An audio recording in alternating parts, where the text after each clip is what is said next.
Welcome to the show. It is live with Lee and Haley. I feel like I'm about to sneeze. You may have to take over. I thought I was going to get smacked. Nah, I'm just I know excited. You're mad about Hayley not being here, but come on. Haley's not here as her birthday celebration continues. Did somebody send bail money? I don't know. There's a lot of second guessing going on right now. Is what I imagine. How are you, buddy? I'm here again. Tom Ackerman is here. I had my annual phone call from my dad last night. This kind of rolls in. From Winchester? Yeah, it rolls into our hot topic. So go ahead and roll the hot topics intro. Here we go.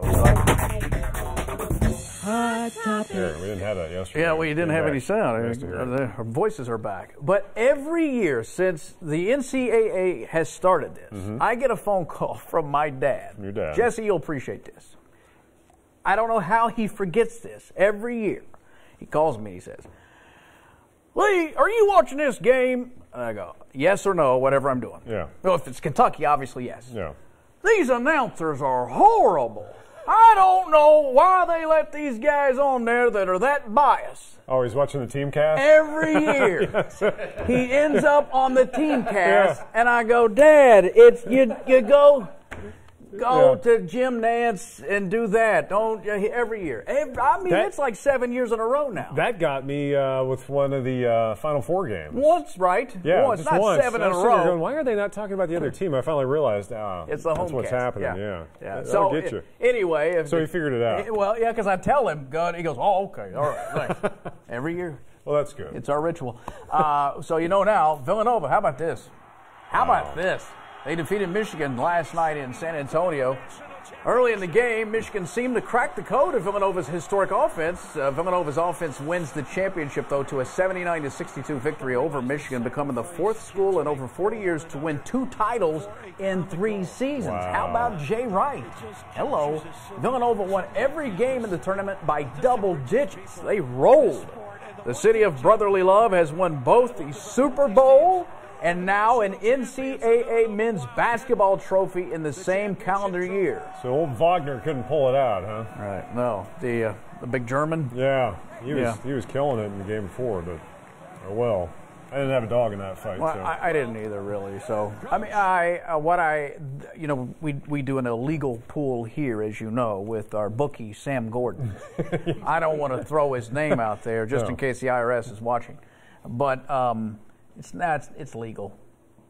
Anyway, I always, I bet my heart, which is my Kentucky Wildcats. Yeah. And then which means you have to enter it twice because, And then I bet my defensive mechanism to tolerate our photographer, Bill Wilcox. So I put money on Kansas just in case Kansas wins because we work with a fellow by the name of Bill Wilcox who's intolerable. He's insufferable. He's a Kansas Jayhawk fan who never shuts up about it. and so if Kansas were to win, the only way to sort of feel better about it is, well, I'm making a little money on it. So that was my 2 wagers. Okay. Did you get in the pool? No, I forgot to, and I'm glad I didn't because my bracket would have been shot.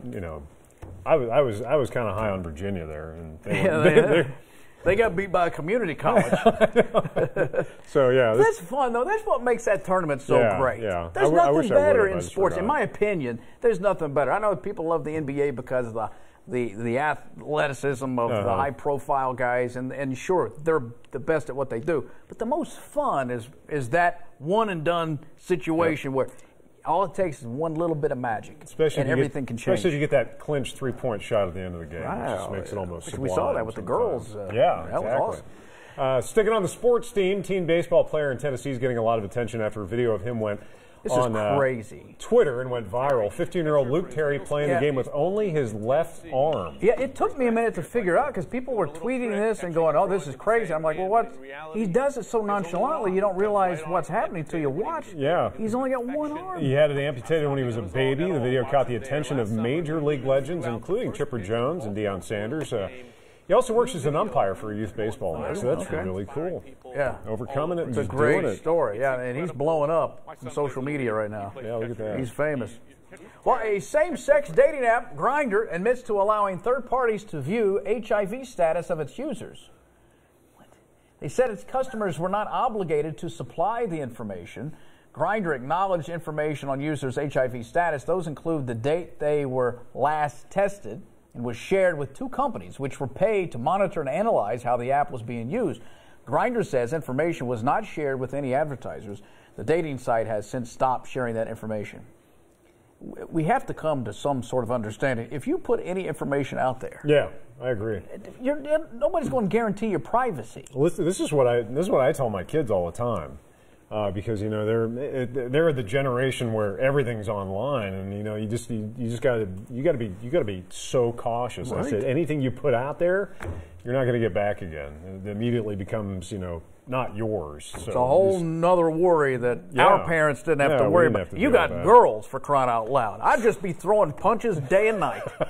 I don't know how you do it. To that point, thank goodness. Well, security experts say Panera Bread had millions of customers' personal information available and searchable on its site for at least 8 months. According to the blog Krebs on Security, a plain text page on Panera's website revealed the full names, their email addresses, physical addresses, phone numbers, date of birth, and other information of customers who signed up for the company's delivery service. Krebs on Security? Yeah, they're good.